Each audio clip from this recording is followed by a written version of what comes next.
Hello students, मैं अंजलि पयाल स्वागत करती हूँ आपका आईसीटी वर्चुअल क्लास में। कैसे हैं आप सब लोग? उम्मीद करती हूँ आप सब लोग अच्छे होंगे और अपनी लाइफ में बहुत बेहतर कुछ कर रहे होंगे। आज हम अपने क्लास 12th के केमिस्ट्री में 6th चैप्टर पढ़ते आ रहे थे, जिसमें हम बात कर रहे हैं अपने सामान्य प्रक्रम की। और वो सामान्य प्रक्रम किस लिए यूज कर रहे हैं?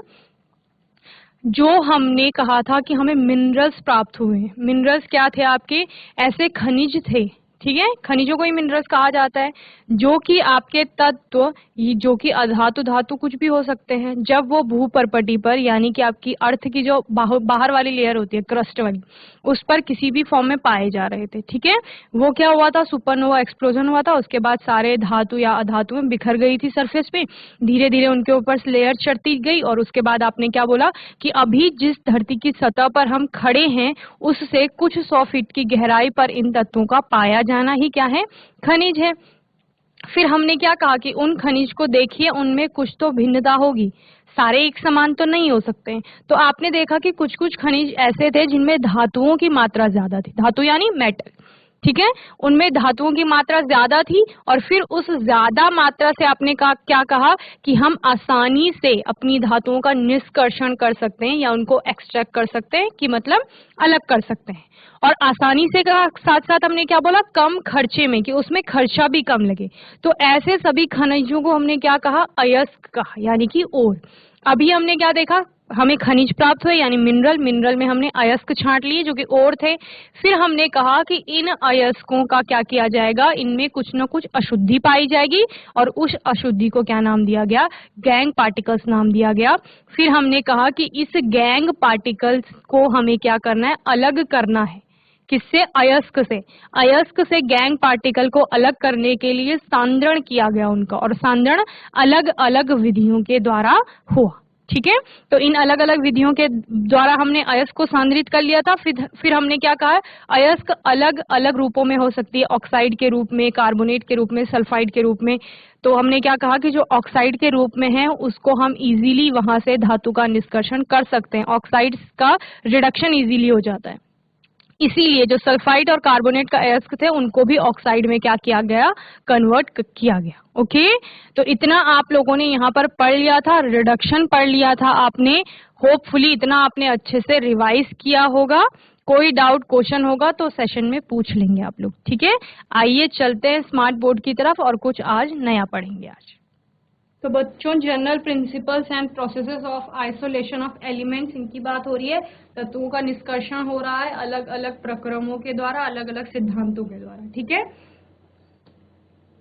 लास्ट सेशन में हमने जो पढ़ा था, हमने किसकी बात की थी? वहां पर थर्मोडायनामिक प्रिंसिपल की बात की थी, ऊष्मागतिकी के सिद्धांत की बात की थी। किसके लिए? मेटलर्जी के लिए, ठीक है। तो वहां पर आपका एक आरेख आता है जिसको आप कहते हैं एलिंगम आरेख। किसकी बात कर रहे थे आप? डेल्टा जी की बात कर रहे थे कि डेल्टा जी जो हमारा होगा वो किस में होना चाहिए? नेगेटिव में होना चाहिए किसी एक अच्छे प्रक्रम के लिए, ठीक है। जब आपका डेल्टा जी नेगेटिव में होगा तो रिड्यूस होना इजी हो जाएगा, ठीक है। रेडॉक्स रिएक्शन वहां पर चल रही है, हम कहते हैं। तो एलिंगम जो वक्र होता है आपका, एलिंगम वक्र किस किस के बीच बनता है? गिब्स फ्री एनर्जी जो आपकी है, ठीक है, यानी कि आपका जो क्या बन रहा है? डेल्टा जी आ रहा है और टी यानी तापमान, उन दोनों के बीच में आलेख बनता है। इसी को क्या कहा जाता है? एलिंगम आरेख कहा जाता है। इसको एलिंगम के द्वारा दिया गया, इसीलिए उनके नाम पर इसको एलिंगम आरेख भी कहा गया। An Ellingham diagram normally consists of plots of change in the Gibbs free energy या Gibbs energy। Change in Gibbs energy का मतलब क्या है? डेल्टा जी की बात की जा रही है। जब भी चेंज की बात होगी तो परिवर्तन, वो आप डेल्टा से दिखाते हैं। तो यानी डेल्टा जी के बाद डेल्टा जी या डेल्टा जी नॉट कहीं पर ऐसे दिखाते हैं आप, ठीक है। तो इससे डिनोट करेंगे ये प्लॉट। एक तो डेल्टा जी के बीच होगा और डेल्टा जी के साथ साथ क्या होगा? टेम्परेचर होगा, तापक्रम, इन दोनों के मध्य ये प्लॉट बनेगा, ठीक है। तो यहाँ पर वाई एक्सिस पर आप क्या लेते हैं? डेल्टा जी की वैल्यू लेते हैं जो कि किलो जूल आपका पर मोल में आता है, और दूसरे साइड आप टेम्परेचर लेते हैं जो कि क्या होता है? केल्विन में आप या डिग्री सेल्सियस में जिसे लेते हैं। ओके, तो आपका एलिंगम आलेख क्या है? एलिंगम आलेख आपका एक ऐसा आलेख है, एक ऐसा ग्राफ है जो किस किस के बीच बनता है? चेंज इन गिव्स एनर्जी यानी कि डेल्टा जी, और आपका तापक्रम यानी टेम्परेचर टी के बीच में जो प्लॉट बनेगा उसी को क्या कहा जाता है? एलिंगम डायग्राम कहा जाता है। और ये किसके लिए होता है? फॉर्मेशन ऑफ ऑक्साइड्स के लिए होता है, यानी ऑक्सीकरण यहाँ पर हो रहा होगा। ठीक है, फॉर्मेशन ऑफ ऑक्साइड क्या बता रहा है कि ऑक्साइड में परिवर्तित हो रहे हैं या ऑक्साइड से रिडक्शन हो रहा होगा। अगर आप क्या कर रहे हैं, कोई चीज कहीं पर ऑक्साइड से जुड़ रही है यानी ऑक्सीजन से जुड़ रही है तो ऑक्साइड बना रही है, लेकिन ठीक वहीं पर उसके ऑपोजिट रिएक्शन भी तो हो रही होगी कभी कभी। जब आप इक्विलिब्रियम में रिएक्शन देख रहे होते हैं तो इक्विलिब्रियम में क्या होता है, जो रिएक्शन आगे को फॉरवर्ड हो रही है उसका रेट और बैकवर्ड जो हो रही है उसका रेट, दोनों का रेट इक्वल हो जाता है वहां पर।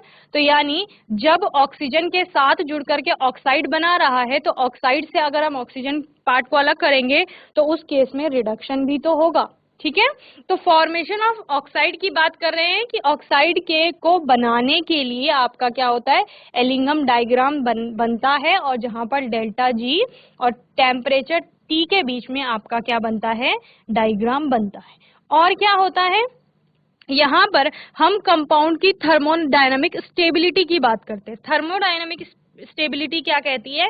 थर्मोडायनामिक स्टेबिलिटी कहती है कि कोई एक ऐसा तापमान होगा, टेम्परेचर होगा जिस पर आपका जो सब्सटेंस है या कंपाउंड है वो डिकम्पोज होना स्टार्ट करेगा।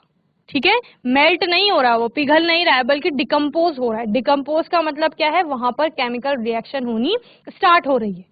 कोई चीज डिकम्पोज हो रही है, डिकम्पोज यानी अपघटित हो रही है। अपघटन कब हो रहा है किसी का? जब वो नए चीज में कन्वर्ट हो रही है। नया बनने का मतलब क्या है? केमिकल रिएक्शन या केमिकल चेंज वहां पर हो रहा है। ठीक है, तो इस प्रकार हम क्या देखते हैं, जब आपकी कंपाउंड की थर्मल जो स्टेबिलिटी आती है और टेम्परेचर के साथ जब उसका संबंध देखा जाता है तो उसी को एलिंगम डायग्राम के द्वारा हम प्रदर्शित करते हैं। ठीक है, तो ये एलिंगम आरेख जो है वो तत्वों, जैसे कि तत्वों के जो ऑक्साइड बन रहे हैं उनके विरेचन के लिए आपका जो डेल्टा जी का वैल्यू आया है तथा टी के मध्य जो वक्र बनता है उसके लिए यूज किया जाता है। तो इसके लिए रिएक्शन आप जनरली देखते हैं 2xm प्लस O2, तो 2mxO बन जाता है आपका। Okay, An Ellingham diagram for oxides has several important features. जो भी आपका एलिंगम डायग्राम बनता है और किसी ऑक्साइड के लिए उसके बहुत सारे इंपॉर्टेंट फीचर्स होते हैं। क्या क्या फीचर्स होते हैं वो देखते हैं। The graphs for most metal to metal oxide reaction show a positive slope. ज्यादातर स्लोप कैसे होंगे? पॉजिटिव होंगे। देखते हैं कहाँ पर है पॉजिटिव, ये देखिए पॉजिटिव कैसे? यहाँ पर डेल्टा जी की वैल्यू आपको माइनस में दी गई है वाई एक्सिस पर, एक्स एक्सिस पर आपका टेम्परेचर है जो डिग्री सेल्सियस और साथ में केल्विन में दिया गया है। तो ये ज्यादातर आपको स्लोप कैसे दिख रहे हैं? ऊपर को जाते हुए।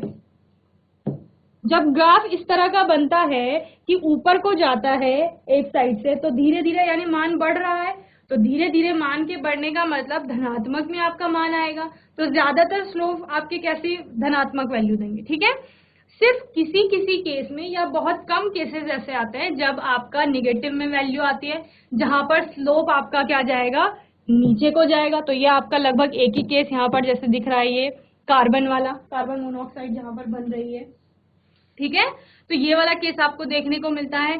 तो एलिंगम डायग्राम क्या बताता है कि the graph for most metal of oxides reaction show a positive slope. ज्यादातर जो आपके मेटल के ऑक्साइड्स बन रहे हैं वो पॉजिटिव स्लोप दिखाते हैं। In this reaction the entropy that means randomness decreases from left to right due to the consumption of gases. randomness खत्म हो रही है। randomness खत्म कैसे हो रही है या randomness डिक्रीज कैसे कर रही है? randomness डिक्रीज होगी जब आपका क्या होगा? गैस से लिक्विड या लिक्विड से ठोस में जब कन्वर्जन होता है तब रैंडमनेस कम होती है। क्यों? क्योंकि आपको पता है ना कि सॉलिड में जो मॉलिक्यूल है वो टाइटली बॉन्डेड है तो वहां तो रैंडमनेस है नहीं, लिक्विड में थोड़ी है, लेकिन अगर गैस की तुलना में देखा जाए तो गैस की तुलना में कम है। तो जब भी अगर आपका गैस से लिक्विड में या लिक्विड से ठोस में कन्वर्जन हो रहा है तो यानी कि वहां पर रैंडमनेस क्या हो रही है? प्रभावित हो रही है। ठीक है, ओके तो इस प्रकार से hence delta S become negative, तो डेल्टा एस क्या बन रहा है, निगेटिव बन रहा है। If the temperature is raised then T delta S become more negative, जैसे जैसे तापमान बढ़ रहा है वैसे वैसे T delta S become more negative, यानी टी डेल्टा एस की वैल्यू क्या हो रही है, ज्यादा निगेटिव हो रही है। So delta G become less negative, तो डेल्टा जी क्या हो जाएगा, लेस निगेटिव हो जाएगा। क्यों हो जाएगा लेस निगेटिव, क्योंकि आपको पता है delta G is equal to delta H minus T delta S, ठीक है। तो ये इसकी वैल्यू अगर ज्यादा निगेटिव होगी तो ये लेस निगेटिव हो जाएगा, ठीक है। ज्यादा निगेटिव होने का मतलब क्या है कि कम धनात्मक, कम वैल्यू आएगी, ओके। तो वहां अगर कम वैल्यू आएगी तो यहाँ फिर वैल्यू क्या हो जाएगी, ज्यादा हो जाएगी। हमने क्या कहा था, डेल्टा जी हमें अगर ज्यादा निगेटिव चाहिए तो हमें टी डेल्टा एस की वैल्यू क्या चाहिए, ज्यादा चाहिए। और वो ज्यादा किस में चाहिए आपको, निगेटिव में ज्यादा होने का मतलब क्या है, धनात्मक होना, ओके। अगर हम -10 लिखते हैं और -5 लिखते हैं तो ज्यादा वैल्यू किसकी होती है, उसी प्रकार से, ठीक है। तो सेकंड आपका क्या है, the gives energy changes follow a straight line. Gives energy change क्या कह रहा है कि यहाँ पर स्ट्रेट लाइन का आपका जो पैरेलल लाइन आती है, okay, unless the material melt or vaporises, okay. Gives energy change follow a straight line unless the material melt or vaporise. अगर आपका कोई मटेरियल मेल्ट हो रहा है या वेपराइज हो रहा है तभी उसमें किसी प्रकार का चेंज आएगा, बाकी आपके स्ट्रेट लाइन ग्राफ जाएंगे, okay. The temperature at which such a change occurs is indicated by an increase in the slope on the positive side. इसका मतलब क्या है कि यहाँ पर आप जब ग्राफ इस तरह से प्लॉट करते हैं तो यहाँ पर एक पैरेलल लाइन दी जाती है जहां पर डेल्टा जी की वैल्यू क्या होती है, 0 होती है, ठीक है। तो जब एक ऐसा टेम्परेचर आता है, वो the temperature at which such change occur is indicated by an increase, यानी कि जब भी आपका क्या होगा, टेम्परेचर जो होगा वो पॉजिटिव की तरफ जाएगा, यानी इधर से अगर आपका कोई किसी का टेम्परेचर बढ़ रहा है तो यहाँ पर इस टेम्परेचर से वो पॉजिटिव में चेंज हो जाएगा, यहाँ तक वो नेगेटिव में था। तो ये वाला टेम्परेचर आपको नोट करना होता है, समझ रहे हैं। तो इसी टेम्परेचर पर आपको देखना है कि वो टेम्परेचर कितना है, जिसके लिए टेम्परेचर कम आएगा वो उतना अच्छा रिड्यूसिंग एजेंट होगा, ठीक है।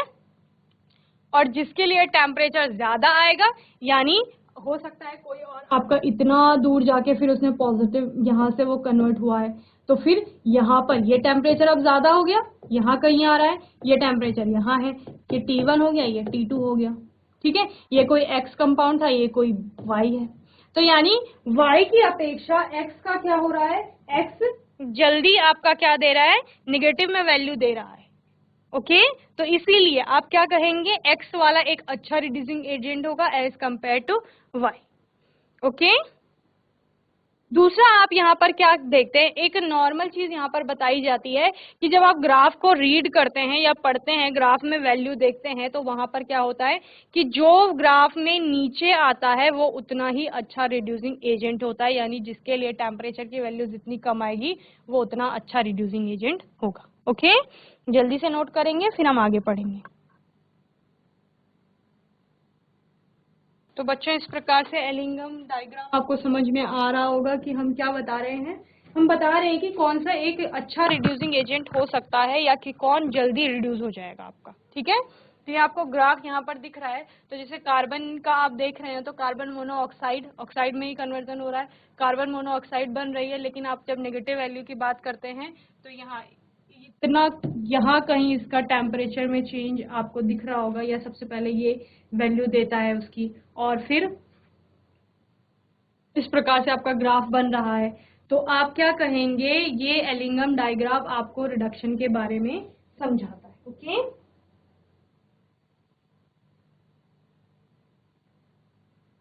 जैसे जैसे टेम्परेचर आपका बढ़ता है वैसे वैसे कर्व में आपके क्या होते जाते हैं, पॉजिटिव की तरफ बढ़ता है वैल्यू, ठीक है। ज्यादातर आपको ऐसे ही दिख रहा है कार्बन का केस छोड़ करके। फिर क्या होता है, एक टेम्परेचर ऐसा आता है जहां पर डेल्टा जी की वैल्यू 0 रहती है, और उस 0 से ऊपर जब जाएंगे तभी आपका टेम्परेचर क्या होता है, पॉजिटिव में जाएगा, और उस डेल्टा जी की वैल्यू 0 से नीचे आपका ऋणात्मक में मान होता है, ठीक है। इसीलिए उसको क्या मान लेते हैं, स्थायी बिंदु मान लेते हैं, ओके। वहां पर हम क्या बोलते हैं कि आपका जो MO है, ऑक्साइड है, वो वहां पर स्वयं ही क्या हो जाएगा, विघटित हो जाएगा, यानी कि डिकम्पोज हो जाएगा। ओके, तो इस प्रकार के जो आपके आलेख बनते हैं ना, डायग्राम जो बनेंगे, वो सल्फाइड और हैलाइडो के लिए बनाए जाते हैं। ओके, उससे क्या स्पष्ट करना होता है कि जो आपका सल्फाइड होगा उसका अपचयन कठिन क्यों होता है। ओके, चलिए जल्दी से इस ग्राफ को बनाएंगे।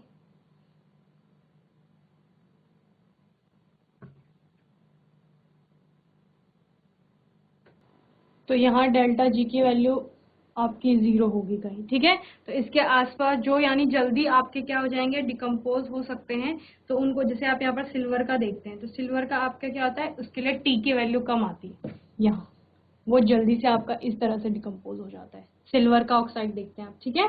सिल्वर का ऑक्साइड जब बनता है तो उसका मतलब क्या है कि उसको सिर्फ गर्म करेंगे तो वो गर्म करने से ही क्या हो जाता है, रिड्यूस हो जाता है। ओके,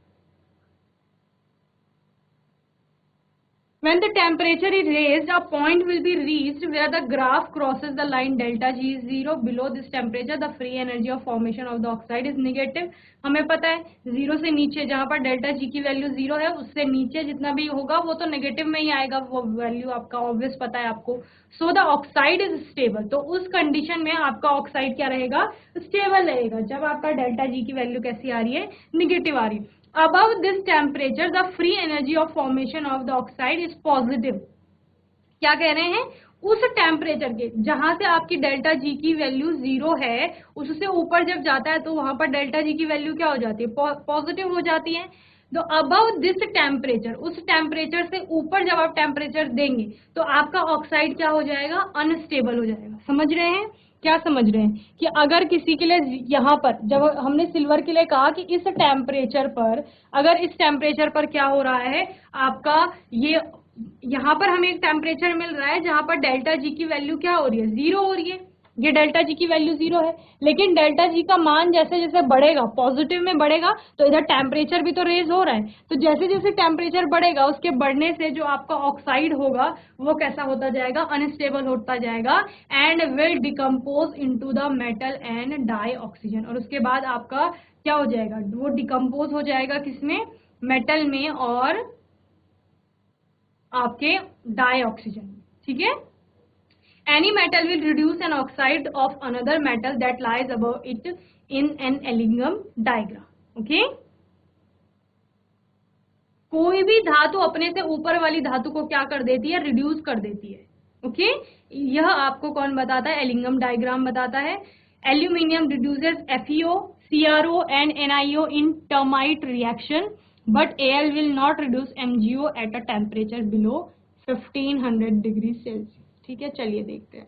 तो यहाँ पर आपको ग्राफ दिया गया है, तो क्या कहा गया है कि जो आपका एल्यूमिनियम है, ये आयरन, क्रोमियम और निकिल, इन तीनों को क्या कर रही है, रिड्यूस कर रही है। एल्यूमिनियम आपका यहाँ है, ये किसको रिड्यूस कर रहा है, आपका आयरन को रिड्यूस कर रहा है, क्रोमियम भी इससे ऊपर ही होगा, निकिल भी ऊपर होगा, इनको तो ये रिड्यूस कर रहा है क्योंकि एल्यूमिनियम क्या है, नीचे है। लेकिन वहीं पर अगर बात की जाए किसकी, मैग्नीशियम के ऑक्साइड की बात की जाए, तो मैग्नीशियम के ऑक्साइड को ये रिड्यूस नहीं कर पाती है। क्यों, क्योंकि ये ग्राफ में इससे नीचे है। समझ रहे हैं, तो यही मैंने आपको सबसे पहले बताया है कि इस ग्राफ के अकॉर्डिंग जो नीचे दिखाई दे रहे हैं, या जो जिनके आपको पहले ही क्या मिल रहे हैं, वैल्यूज मिल रही हैं, तो वो अपने से ऊपर वाले को रिड्यूस कर लेते हैं, ठीक है। लेकिन जो ऊपर पाया जा रहा है वो अपने से नीचे आने वालों को रिड्यूस नहीं कर पाते। ओके, चलिए इसको नोट करेंगे जल्दी से इन पॉइंट्स को।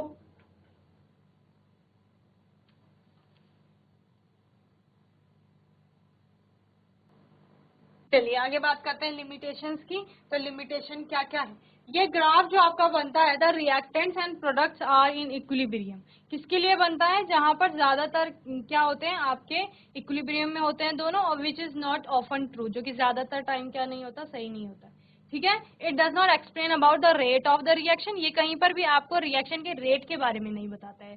तो सीमाएं क्या क्या है, ग्राफ केवल यह प्रदर्शित करता है कि कोई अभिक्रिया संभव है या नहीं, अर्थात केवल अपचायक के साथ अपचयन की प्रवृत्ति प्रदर्शित होती है। अपचायक के साथ अपचयन का मतलब क्या है, कि जो आप रिड्यूसिंग एजेंट डाल रहे हैं किसी रिएक्शन में वो रिड्यूस करेगा या नहीं। जैसे आप रिडक्शन की कोई भी रिएक्शन देखते हैं तो आप ज्यादातर केसेस में हर एक स्थान पर अलग अलग क्या देखते हैं, रिडक्शन के लिए रिड्यूसिंग एजेंट यूज हो रहे होते हैं। तो उसको समझना है, वो इसी एलिंगम ग्राफ के द्वारा समझा जाएगा कि कौन रिड्यूस कर पाएगा और कौन नहीं कर पाएगा। ठीक है, तो यही सिर्फ वो बता पाता है, ज्यादा वो कुछ उसके बारे में नहीं बता सकता है। ठीक है, यह माना गया है कि अभिक्रिया और उत्पाद साम्यावस्था में है। यह सदैव सत्य नहीं होता क्योंकि अभिक्रिया उत्पाद ठोस भी हो सकते हैं। ठीक है, तो इक्विलिब्रियम में आपका रिएक्शन हर बार नहीं होती है, कभी कभी रिएक्शन सिर्फ आगे फॉरवर्ड हो रही होगी, ये भी हो सकता है। ओके, जल्दी से लिमिटेशंस नोट करेंगे।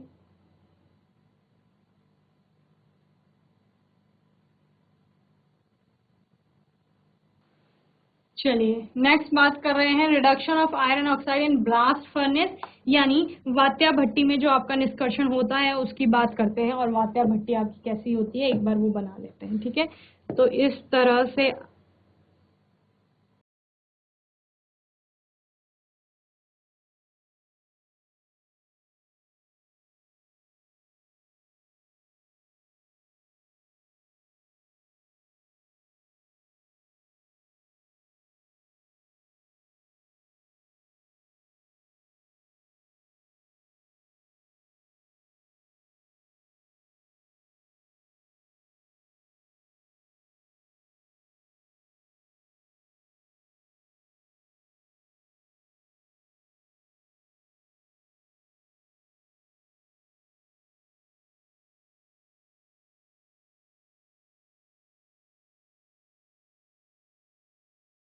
इस तरह की आपकी एक भट्टी बनी हुई होती है।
तो यहाँ पर एक इस प्रकार की एक भट्टी यूज में लाई जाती है और इसमें क्या होता है, इसमें अलग अलग टेम्परेचर जोन आपके दिखाए जाते हैं। ठीक है, ये 107 केल्विन के आसपास होता है, ये होता है 1270 केल्विन, यहाँ होता है 1570 केल्विन और नीचे होता है 2170 केल्विन। ठीक है, तो ये आपको दिख रहा होगा कि टेम्परेचर किस प्रकार से चेंज हो रहा है। तो ऊपर से क्या डाला जाता है, आपका अयस्क डाला जाता है और जो कि चूना पत्थर और कोक के साथ मिक्स किया हुआ रहता है यहाँ से, तो यहाँ से अयस्क डाला जाएगा। ठीक है, वो अयस्क क्या करेगा, इन अलग अलग टेम्परेचर जोन से गुजरेगा। ठीक है, जब वो टेम्परेचर जोन से गुजरेगा धीरे धीरे वहाँ तापमान बढ़ेगा और तापमान बढ़ने के साथ साथ कि आपके चेंजेस आएंगे उसमें। ठीक है, तो reduction of oxide takes place in different zone. क्या हो रहा है, रिडक्शन हो रहा है आपके ऑक्साइड्स का, जो ऑक्साइड उसमें डाले जा रहे हैं और उनका अलग अलग जोन में। ठीक है, C प्लस CO2 2CO बनाता है। सबसे पहले आपका क्या हो रहा है, कार्बन का दिखा रहे हैं कि कार्बन ऑक्सीजन के साथ जुड़ करके कार्बन का क्या बना रही है, मोनो ऑक्साइड बना रही है, CO बन रहा है। फिर क्या हो रहा है, जो आयरन ऑक्साइड है वो CO के साथ जुड़ करके आपकी यानी कार्बन मोनोऑक्साइड की प्रेजेंस में आयरन अलग हो रहा है, यानी आयरन ऑक्साइड का क्या किया जा रहा है, रिडक्शन किया जा रहा है कार्बन मोनोऑक्साइड के द्वारा। फिर at 500 to 800 kelvin lower temperature range in blast furnace. इस टेम्परेचर जोन में यहाँ कहीं ऊपर टेम्परेचर होगा इतना, जहां पर क्या होगा, ये वाली ओपनिंग जो दी जा रही है यहाँ से। ठीक है,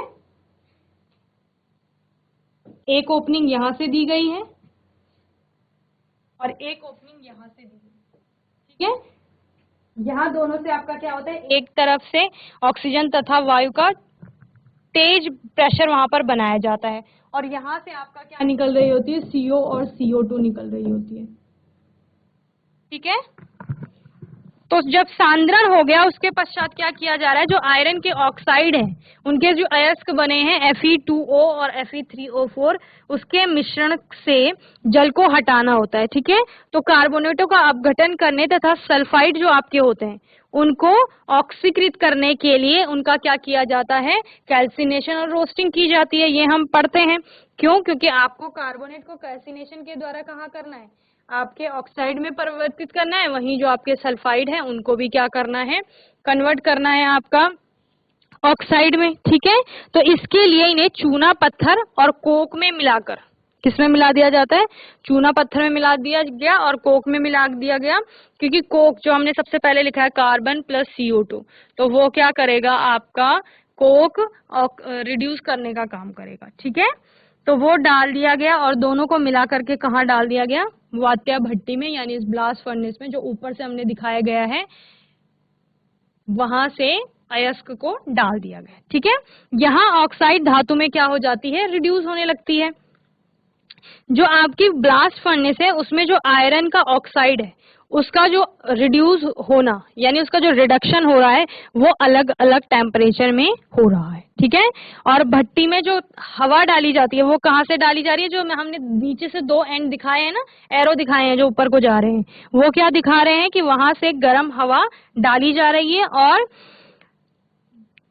कोयले के द्वारा क्या किया जाता है, जो नीचे का टेम्परेचर है वो 2200 केल्विन तक पहुंचा दिया जाता है। 2170 केल्विन वहां लिखा हुआ है, तो उससे नीचे जब आएंगे तो और ज्यादा टेम्परेचर मिलेगा, तो लगभग 2200 केल्विन तक वहां का टेम्परेचर पहुंचा देते हैं। इसके बाद क्या होगा, जो इस प्रकार कोयले का दहन होगा, कोयले का दहन हो रहा है और उसके लिए आवश्यक है अधिकतर ऊष्मा की पूर्ति कर देता है उससे, और फिर क्या होगा, जो कार्बन मोनोऑक्साइड है वो ऊष्मा भट्टी के ऊपरी भाग को बढ़ती है, ठीक है। आप इसमें देख रहे हैं कि जो ऊपर के साइड वाला पार्ट है फर्नेस का, वहां टेम्परेचर हमने क्या दिया है, कम दिया है, ठीक है, कि वहां पर टेम्परेचर कम है, लेकिन नीचे वाले जोन में टेम्परेचर कैसा है, ज्यादा है, ओके। तो जो आपका ऊपर से आने वाले आयरन के ऑक्साइड हैं वो विभिन्न पदों में यानी कि अलग अलग टेम्परेचर जोन में आयरन ऑक्साइड में क्या होते हैं, अपचित हो जाते हैं और इस तरह से अलग अलग परिसर में आपकी रिएक्शन होती जाती है, ओके। पहले में ये हो रहा है, Fe2O3 जो है वो कार्बन मोनोऑक्साइड के साथ CO के साथ जुड़ करके आपका रिएक्शन दे रहा है और Fe3O4 बना रहा है, ओके। साथ में आपकी क्या निकल रही है, कार्बन डाइऑक्साइड गैस निकल रही है, जो आपने बोला कि वो ऊपर के रास्ते निकल जाती है। फिर आपने क्या कहा कि ये Fe3O4 है, ये नीचे वाले जोन में आएगा तो वहां फिर इसको कार्बन मोनोऑक्साइड मिलेगी, तो क्या बन जाएगा, 3Fe यानी आयरन में कन्वर्ट हो गया, ठीक है। अभी आपकी Fe2O3 दोबारा कार्बन मोनोऑक्साइड से मिली तो क्या बन गया, 2FeO यानी ऑक्साइड मिल गया। ये कौन से टेम्परेचर में हो रहा है, ये 500 to 800 केल्विन में हो रहा है, जहां पर आपने क्या दिखाया था कि कार्बन डाइऑक्साइड या कार्बन मोनोऑक्साइड जो है वो वात्या भट्टी से बाहर को निकल रही थी, ठीक है। 900 to 1500 केल्विन में हाइयर टेम्परेचर रेंज में ब्लास्ट फर्नेस के अंदर क्या होगा, वहां पर आप देखते हैं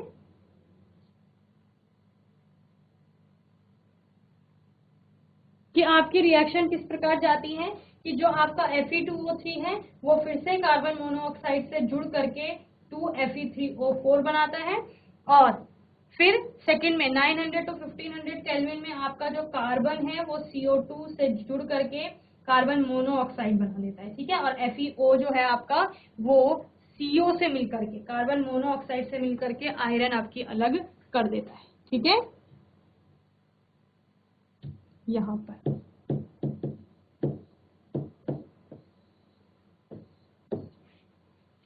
क्या हो रहा है, आयरन आपकी अलग हो जाएगी यहाँ पर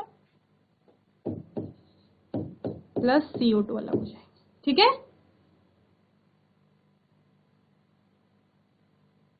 और फिर आपका लास्ट में क्या होता है, limestone decomposes to CaO and CO2, okay, इस तरह से, क्योंकि लाइमस्टोन भी तो है वहां पर, जो आपने चूना पत्थर डाला है तो वो भी तो अलग अलग जगह पर जाकर क्या होगी, डिकम्पोज होगी, ठीक है।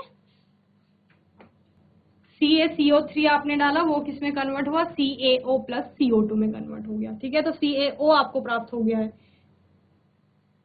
तो इस प्रकार लास्ट में आपने क्या किया, जो आपके पास CaO आया था, कैल्शियम का ऑक्साइड आया था, उसमें क्या डाला जाता है, सिलिका उसको मिलती है, और उससे क्या होगा, CaSiO3 यानी कैल्शियम सिलिकेट स्लैश के रूप में आपको प्राप्त हो जाता है, ठीक है। मेनली यहाँ पर आप आयरन की बात करते हैं, तो आयरन के बारे में हमने पढ़ लिया है कि आयरन किस प्रकार से यहाँ पर आपको प्राप्त हो गई है, ठीक है। कौन से टेम्परेचर जोन में, आपने कहा 900 to 1500 में आपको टेम्परेचर में आयरन प्राप्त हो रही है। उसके बाद आगे जाके क्या होगा, आगे जाके वो पिघलेगा, आपको नीचे गलित धातुमल अलग प्राप्त होती है, और गलित लोहा आपको कच्चे लोहे के रूप में प्राप्त हो जाता है, और जो ठोस अपशिष्ट होता है वो अलग हो जाता है, ओके, इस तरह से। और टाइप्स ऑफ आयरन में पढ़ते हैं आप, 3 तरह के आपके टाइप होते हैं, पिग आयरन, कास्ट आयरन और रॉड आयरन। पिग आयरन कहता है the iron obtained from blast furnace is called pig iron. जो ब्लास्ट फर्नेस से आपका प्राप्त हुआ है उसको पिग आयरन कहा जाता है। इट इज इम्प्योर, ये कैसा होता है, अशुद्ध होता है।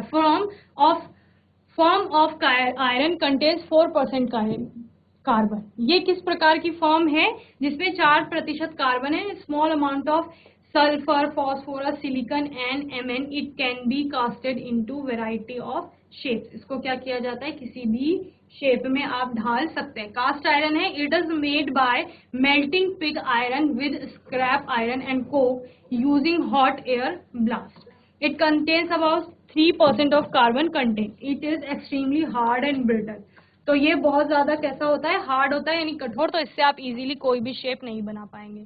तीसरा है आपका रॉट आयरन। ये क्या होता है, it is the purest form of commercial iron, ये सबसे शुद्ध रूप होता है।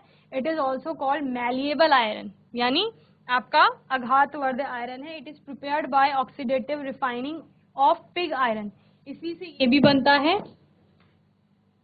पर ये किस में बनेगा आपकी, ये परावर्तनी भट्टी में बनता है, ठीक है। तो इस प्रकार से 3 टाइप के आयरन आप लोगों ने पढ़ लिए हैं। होपफुली ये सेशन आपको अच्छे से समझ में आया होगा। कोई क्वेश्चन होगा, डाउट होगा तो आने वाले सेशन में आप पूछ लेंगे, ओके।